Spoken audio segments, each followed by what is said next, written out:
Welcome to The Explainer.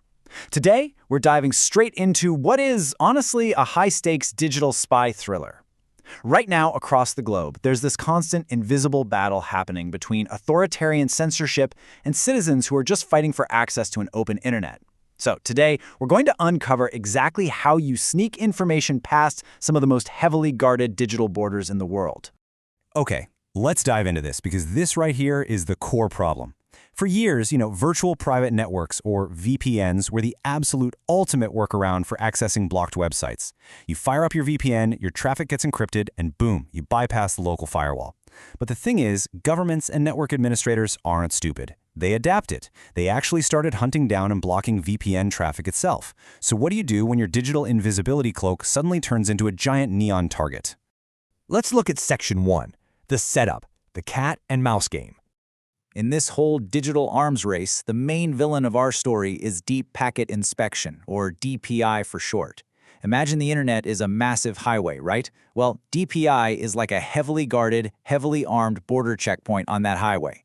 And this checkpoint doesn't just look at where your digital car is going, it actually inspects the make and model of the car itself. It scans the literal structure of your internet traffic looking for specific digital fingerprints. Basically, it's looking for anyone wearing a VPN uniform. Now, the big issue here is that traditional, highly secure VPN protocols, things like OpenVPN, IKEv2, or WireGuard, they're actually relatively easy for this DPI checkpoint to recognize. They usually run over a transmission protocol called UDP. Now, UDP is fantastic because it's incredibly fast, which makes it great for streaming or gaming. But to a sensor running deep packet inspection, a UDP-based VPN connection sticks out like a sore thumb. They see that uniform and they immediately drop the connection. Access denied. Moving right along to Section 2, the disguise. Enter stealth mode. And this brilliantly illustrates the solution.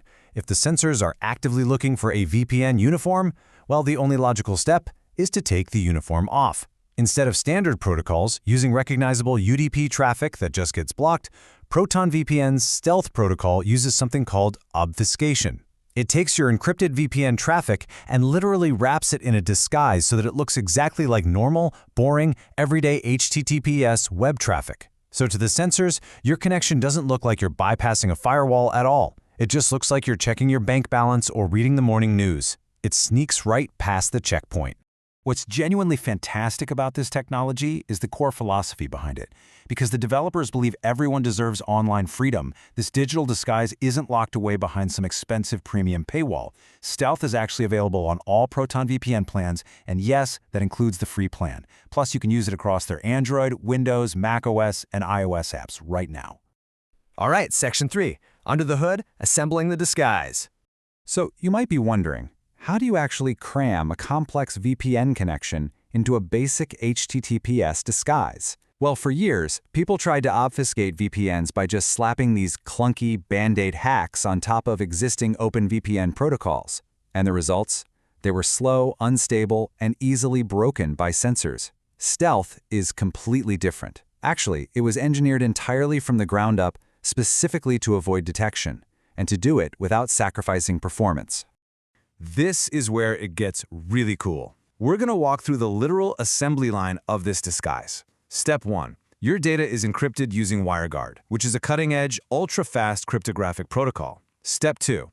That WireGuard connection is encapsulated or, wrapped inside a TLS tunnel. TLS is the exact same encryption that secures all standard HTTPS websites. And Step 3. This whole package is routed over TCP port 443. Now that's absolutely crucial because that is the standard port used by all secure web traffic globally. If a government decides to block TCP port 443, they effectively break the entire internet for their whole country. Which brings us to Section 4, the escape, high-speed obfuscation. Now, what's really interesting about this slide is the speed aspect. Wrapping encryption inside of more encryption and doing it over a reliability-focused protocol like TCP instead of speed-focused UDP. Naturally, that raises a question.